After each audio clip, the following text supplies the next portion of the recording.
Ethereum, which I think is the second most popular cryptocurrency, just completed the merge. The merge, fun fact about the merge, it's expected to cut Ethereum's electricity use by 99.988%. The Crypto Carbon Ratings Institute says that previously the network was using 23 million megawatt hours per year. And after the merge, the CCRI estimates that Ethereum is going to just use 2,600 megawatt hours per year. That's a reduction from 23 million megawatt hours to 2,600. About the equivalent if you took the Eiffel Tower and shrunk it down to the size of a Lego person. Also, I think this article is funny. This is related. Ethereum merge could cut global energy use by 0.2%. One of the biggest decarbonization events ever. So that's why this is significant. That is insane to me. Oh, I hope you can't hear that helicopter. Yeah, I'm outside today. It's really fun. Also kind of embarrassing, but that's just the part of it. I'm going to do my best to explain. Okay, hopefully you can't hear the airplane directly overhead. Why is all of a sudden every aircraft flying right above my head?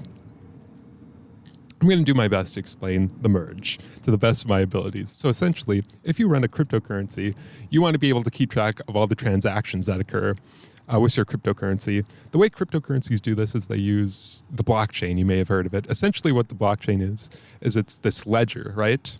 That I think anybody can download. It has every transaction that have occurred with the cryptocurrency.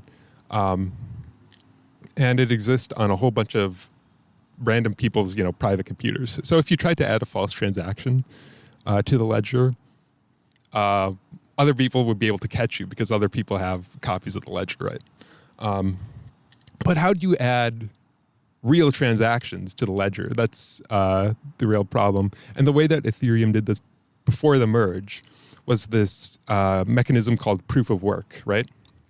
So essentially there would be a group of people that would want to verify a transaction, just a bunch of random people, right? So Ethereum would put out this really arbitrary sort of math problem that's very computationally expensive.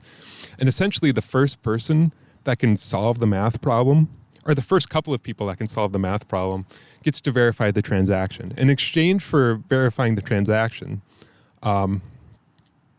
in exchange, they get a little bit of the cryptocurrency. So that's why anybody would want to verify transactions, because they're actually making money off of it. And this is what people are talking about when they're talking about like mining. When they're mining cryptocurrency, they're just verifying transactions. The reason why they do this is essentially it makes it very, very difficult for like hackers to add false transactions, because you would need so much computational power to add a false transaction that it's basically impossible. But the byproduct of this method is it creates sort of a computational arms race where only the people that can solve the math problem, the arbitrary, very computationally expensive math problem, can solve the... there's an ant on my computer, sorry. I lost my train of thought because there's an ant. Okay. What was I talking about? Right, so it requires so much... The byproduct of the proof of work method is that it creates sort of a computational arms race where people are trying to get more and more computational power so they can complete these math problems the fastest, essentially, right? Because only the first couple of people that are able to solve this math problem get to actually verify transactions. But that ends up with people like with warehouses full of computers all solving arbitrary math problems. Turns out it takes a lot of energy to run a warehouse full of computers, right? And that makes a lot of carbon, or produces a lot of carbon dioxide into the atmosphere because of all the extra energy. And it's so much energy that apparently it was previously 0.2% of the global output was dedicated just to Ethereum. Not even dedicated to all cryptocurrency, just to Ethereum is 0.2%. Previous merge. All right, but the merge, right? They're changing the method that you verify transactions on the blockchain. They're changing it from proof of work to proof of stake. This is what the merge is. They're changing the mechanism that people use to verify transactions, right? Essentially what proof of stake is you have the same group of people that want to verify transactions from before, and Ethereum will choose a bunch of them at random, and they're required to own some Ethereum, and they're required to be willing to put some of their Ethereum up sort of as collateral, in a sense. And once they've all done that, then they all verify transactions. And once all of the people that have been selected verify the transactions, then the transaction is added to the blockchain, right? However, if it's discovered that the people verified a false transaction, then the Ethereum they put up on stake is taken away from them. And it's not a small amount of money. It's like several thousands of dollars worth of Ethereum that you have to put up at stake. So I would imagine it'd be very risky to try to add a false transaction because you're risking losing thousands of dollars. Also, I think it's chosen at random. So like, how would you even manage something like that? Yeah, and in exchange, again, for verifying transactions through this method, you do get cryptocurrency in exchange for verifying transactions. So that's, again, why anybody would do this. Hopefully that made sense, and hopefully that was correct. Probably neither, but you know what? It doesn't matter that much. Oh, yeah, I forgot to mention that the new proof of stake method, it requires a lot less energy because there's no computational arms race. You don't have to solve any math problems the fastest. So there's no need to have big warehouses full of computers. Let's move on to our next story, which is kind of related to the last video I did about the death of Queen Elizabeth II. King Charles III, our new king, the new king, I should say.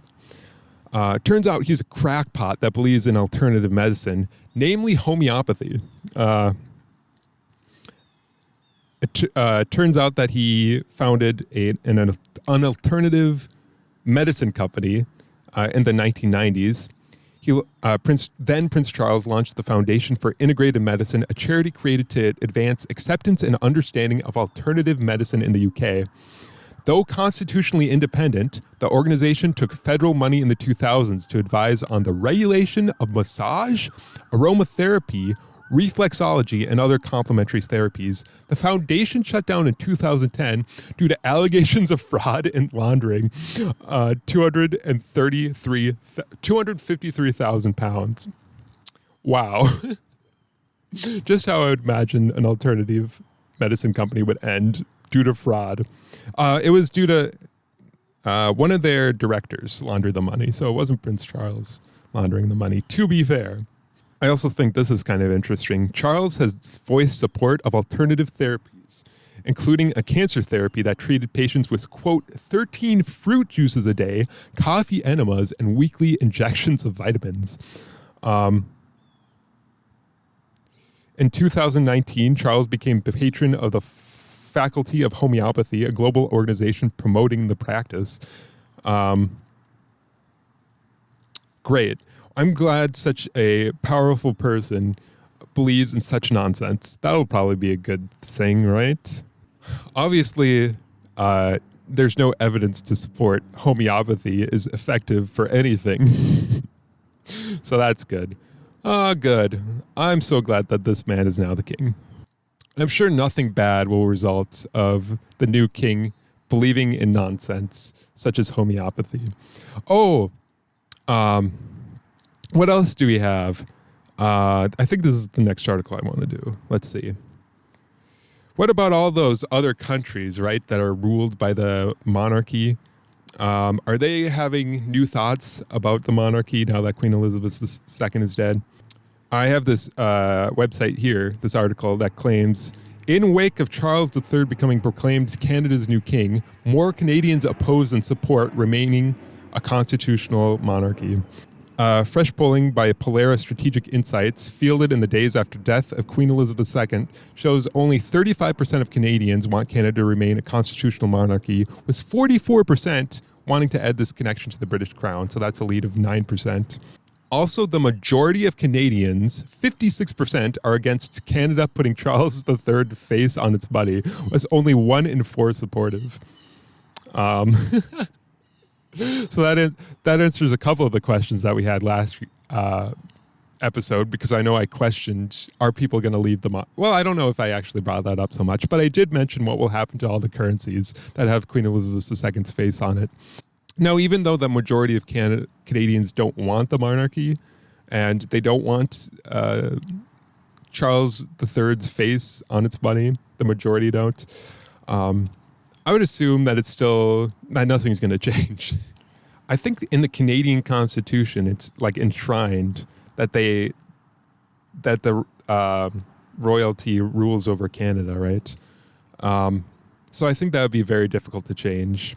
But one country that might actually change, based off of what we're hearing now, is Antigua and Barbuda. Yeah, I think that's how it's pronounced. It may try to remove King Charles III as head of state. This is just recently, it's been reporting. Apparently, Antigua and Barbuda it has announced plans that they're going to hold a referendum within the next 3 years to decide whether to remove the king as a head of state and become a republic. So that's at least one country that's actually going to vote to see whether they're going to remove the king as the head of state. Australians want Steve Irwin on their money and not King Charles. I don't think there's any like official poll on this. So I'm a bit weary of this article, but I think that would be very funny if there was a poll in Australia that found that more Australians want Steve Irwin than King Charles on their money. They announced that King Charles III will appear on their $5 notes in their late monarch's place, and it'll start being the new currencies will start being circulated in 2023, so next year.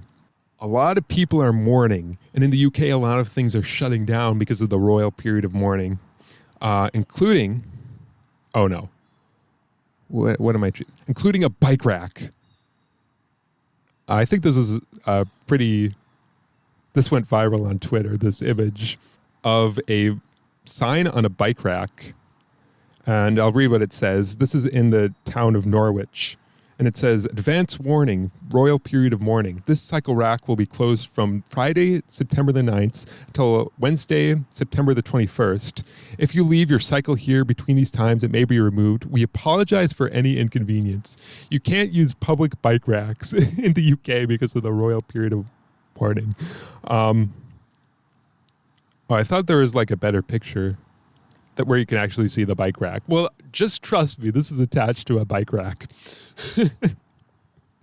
And there was let's be fair, there was someone from the Norwich City Council, a spokesperson, which has defended the sign, and they said, and I quote, as part of our careful and respectful response to the passing of Queen Elizabeth II, we have closed one cycle rack outside City Hall, which is within the designated area where people can lay their floral tribute. The sign is in place to help ensure the flowers that people have so carefully laid in place to pay tribute to the Queen aren't damaged by people accessing their bicycles. Similarly, a second bike rack outside City Hall is also closed, as this is an area where people queue to sign the Book of Condolence to the Queen. All other cycle racks in the city remain open, including those that are just a few feet away from City Hall. To clear up any misunderstanding, we've replaced the signs with new ones to make things a little clearer. My question is, why not just put the flowers somewhere else? or even a better option is you could move the bike rack somewhere else where there's not flowers. Because if that's the reason, you don't want the flowers to be damaged by bicyclists, you don't have to put the flowers right near the bike racks. Sorry the camera's so shaking. I'm just using my camera on my lap, but I'm using my laptop camera. Whatever. No one even cares. Another thing that's Well, another thing related to the royal period of mourning. Church of England minister urges free food facility to close for Queen Elizabeth's funeral. What? You need food assistance during the Queen's funeral? Have some respect. The Queen is dead. On to our next story, which is about the Little Mermaid live-action remake. The trailer was released a few days ago, and it revealed that Ariel is going to be played by Holly Bailey. Or Haley Bailey? Haley Bailey. No, I think it's pronounced Holly. Holly Bailey. Holly Bailey is a black woman. And the fact that she was black to some people was unacceptable. And there was backlash online and controversy, which is surprising. Everybody's favorite political commentator, Matt Walsh, was slammed for saying Black Little Mermaid isn't scientific. Let's read the quote that he said on his show. With The Little Mermaid, can we just mention that from a scientific perspective, it doesn't make a lot of sense to have someone with darker skin who lives deep in the ocean. If anything, not only should the Little Mermaid be pale, she should actually be translucent. You look at deep sea creatures, they're like translucent. They have no kind of pigmentation whatsoever. And they're just these horrifying skeletons floating around in the ocean. So Matt Walsh would rather the Little Mermaid be translucent? Okay. Let's move on. This is a little girl's reaction to the Little Mermaid trailer, if it will ever play.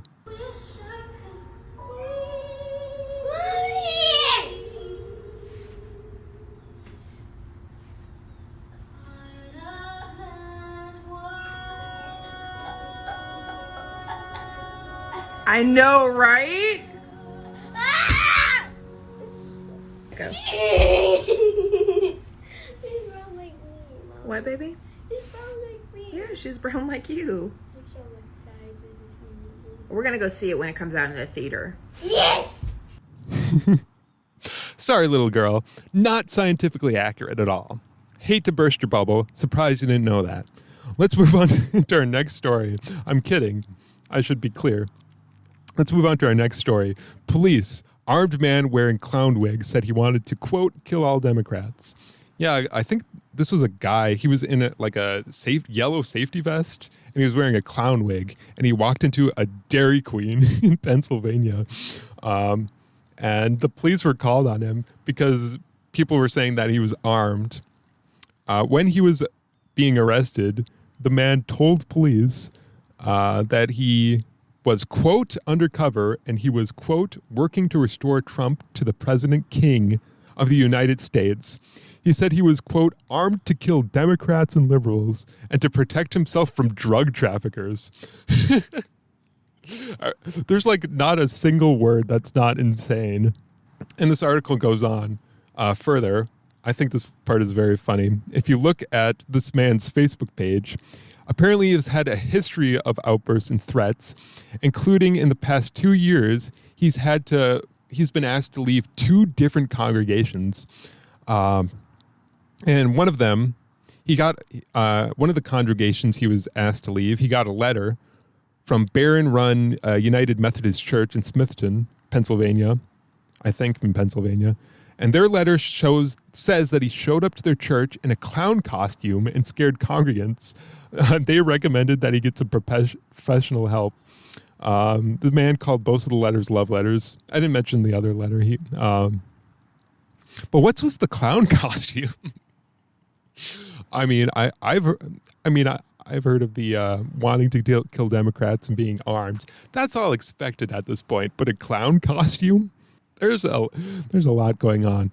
Well, I really don't have that much to add to this story. I think it speaks for itself. Let's move on to our next story. Texas teacher on administrative leave after telling students to call pedophiles minor attracted persons. Great. Of course, this is in Texas. There was a video clip posted to social media.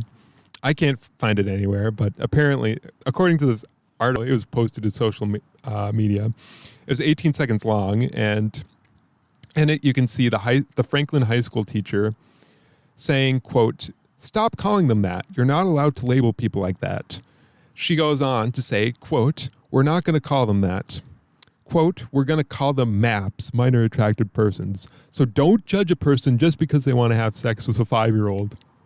This is a teacher. This is a person who works exclusively with children. This is very worrying. How do people like this become teachers? And how does this like not come up before they're teachers?" Yeah, she was dismissed from her position. Yeah, I think she was fired. But by the time that she was terminated, she had already retired. No, I'm just kidding. But that would probably be not unexpected at this point. Let's move on to our next story, which is bizarre. Yeah. I'm getting a little too excited. I feel like people are going to think I'm weird. Okay, let's just keep going. Oklahoma inmate forced to listen to Baby Shark on loop found dead. So there's an inmate. He sued the jail that he was staying at. This was in an Oklahoma County detention center. He sued the detention center in 2021 after he and 3 other inmates claimed that they were forced to listen to Baby Shark blaring out on repeat, occasionally for hours, while they stood handcuffed to a wall of the visitation room. And they accused former detention officers Gregory Cornell Butler Jr. and Christian Charles Mills of forcing them to do this. Also, former Lieutenant Christopher Raymond Hendershot was also accused of knowing about knowing the practice and doing nothing to stop it. I think these all... A 2020 investigation reportedly confirmed the inmates had been disciplined in this way, and the 2 detention officers were fired and charged with misdemeanor counts of cruelty to a prisoner and conspiracy. But of course, Hendershot had already retired. Why not? But of course, in the future, there's upcoming... there's 2 more... cases. There's a federal civil rights case pending against 3 former detention officers and a criminal case against the 3 former detention officers, including a longtime lieutenant. And of course, the man that was being tortured, one of the men that was being tortured, was a very important witness to this case. All of a sudden, he's found dead under mysterious circumstances, under probably, this article says, mysterious. I don't want to be sued. All right. This is a quote from their lieutenant that was representing them in the case. Quote, "One of the Baby Shark torture victims is conveniently dead within 3 days of his arrival. District Attorney David Prater lost his most important witness for the upcoming criminal trial. The DA needs to immediately send in his own investigators to find out why this victim witness died under these mysterious circumstances." Yeah, he was probably murdered. I don't know that he was murdered, just to be clear, but he was probably murdered by the 2 former detention officers. And the article just ends with this sentence, which is insane. Quote, "Basco's death marked the 14th inmate death at the jail this year," the Oklahoman reported. What? 14 people have died at this jail? How common it is for people to die in jails. And then this article just has the audacity to end. "Trail of slime leads German customs to a bag of giant snails." There's a German custom official. Was this at an airport? This was on a... Yeah, I think this was... Yeah, this was at Dusseldorf Airport. There's a German custom officer that was walking around and almost stumbled over a snail. And initially thought it was a toy until it started moving. And he was able to trace the slime trail left by the 20 centimeter or 8-inch snail. He was able to follow the slime trail, and he found a bag with a hole with another snail already peeping out of it, possibly preparing for a dash to freedom. In total, officials found 6 bags containing 93 giant snails, 28 kilograms of fish, and smoked meat, and a suitcase full of rotting meat. All have been imported from Nigeria and were destined for an African goods store in Western Germany. Who would want a giant snail. Are they keeping them as pets or are they eating them, which is the more horrifying thing? Probably as pets, right? But why? He also has smoked meat. I'm confused. Okay, so he's selling fish and smoked meat and giant snails. So are people eating the snails or are they keeping them as pets? I don't even know. Yeah, the snails were rescued and the meat was destroyed. First time, never in the history of Dusseldorf Customs Office has a trail of slime led us to smuggled goods. Oh, the poor snail. It's just trying to live his life. And I didn't realize that snails actually left like such a distinctive slime trail. Like I thought that was only in like cartoons. But you know what? I keep looking around because I don't want there to be like actual people listening to this because that would be embarrassing.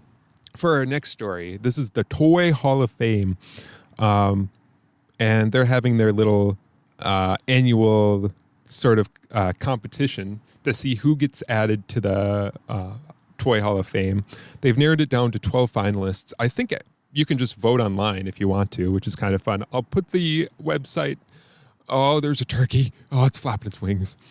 The 12 finalists to the Toy Hall of Fame. I'm a little flustered by all these turkeys that are just like right in front of me.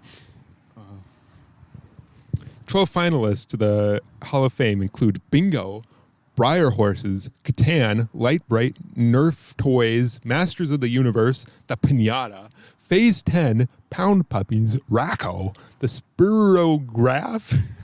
What is that? And The Top. Very, very interesting. I would probably vote. Which one would I choose? I would probably choose the spirograph. I don't know what it is, but it sounds fun. Definitely not Bingo. Bingo sucks. Unfortunately, my computer died while I was filming outside.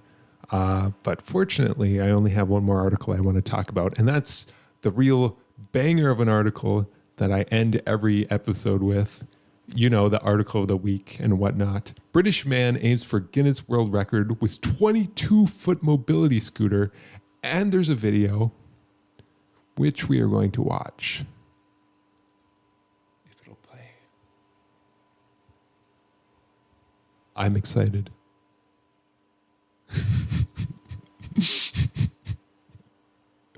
There he is. Yeah, you can't have any...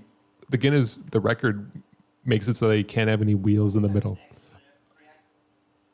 I don't care. I don't want to hear him talk. I just want to hear him ride. There he goes. There he goes. There he goes. On his 22-foot long mobility scooter.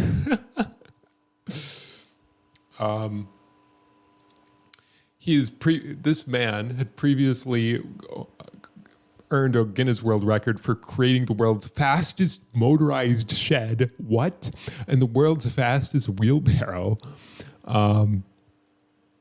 So he tried to get the record of the longest mobility scooter after discovering the current record stands at 10 feet 4 inches. He went way overboard. He went twice as long as he needed to. You only needed 10 feet 5 inches, dude. All right. He wants to go big. He wants to go 22 feet. And part of the record, there's two things I think in the record that there can't be any wheels in the middle to support the extra weight. And he must demonstrate that the scooter can travel at least 328 feet. That's so specific. Maybe it's like a round number in meters. That must be what it is. I'm rooting for him, honestly. He's going to attempt to prove his record later this month. I'll keep you guys all updated on this very important news. And with that, that's all the weird news I have today. What a fun way to stop.